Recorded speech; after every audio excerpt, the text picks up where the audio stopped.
let's start by getting it out of the way. Uh-oh. Yale, straightest guy I know.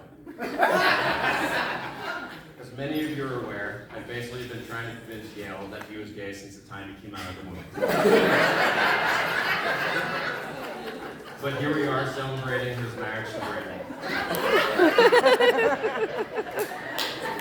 I've certainly convinced him to do a lot of other questionable things, most of which I will not have the time or the shamelessness to recount tonight.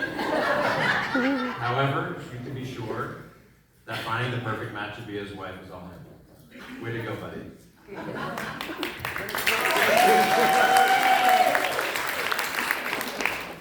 Now that this concession is out of the way, let's talk about what it's like to be Yale's brother.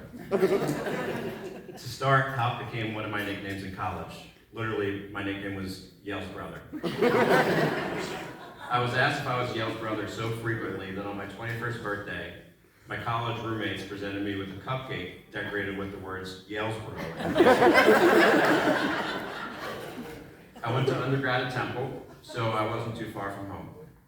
When he was still in high school, Yale would visit me fairly often, and I would bring him to college parties.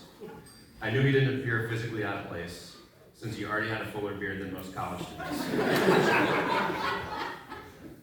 One night I brought him to my friend Mark's party. After an hour or so, I noticed Yale looked like he was having an especially good time.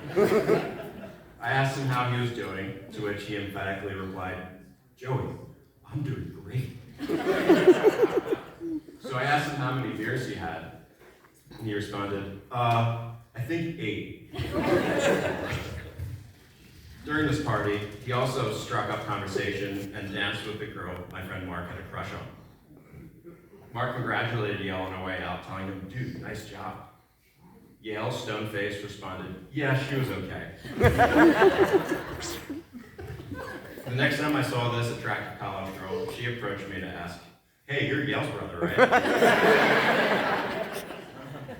To be sure, this question also predated college.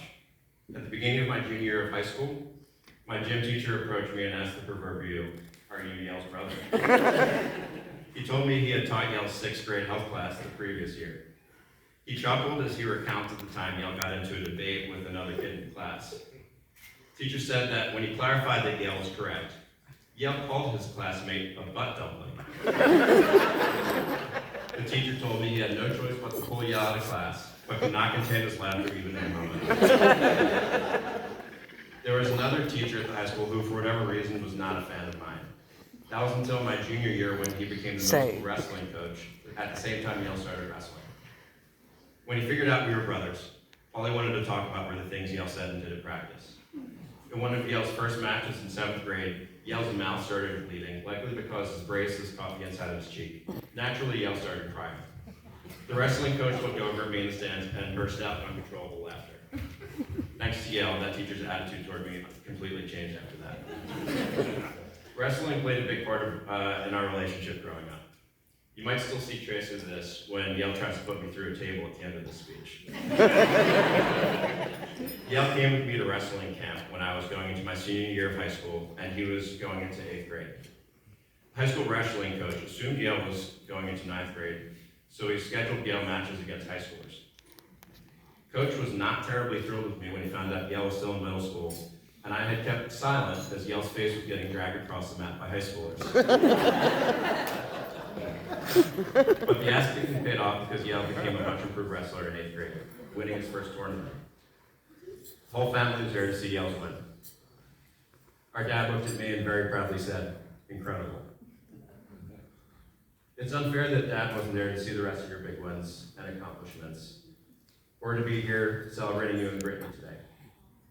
We all know he would have been very proud of the man you've become, and that he would have adored Brittany.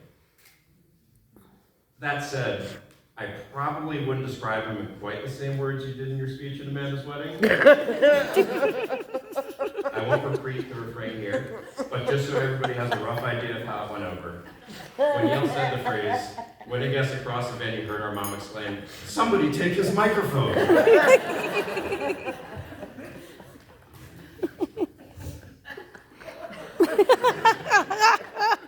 While it was not the same without Dad here, The room is filled with friends and loved ones who came from all over to celebrate your wedding because of the person you are.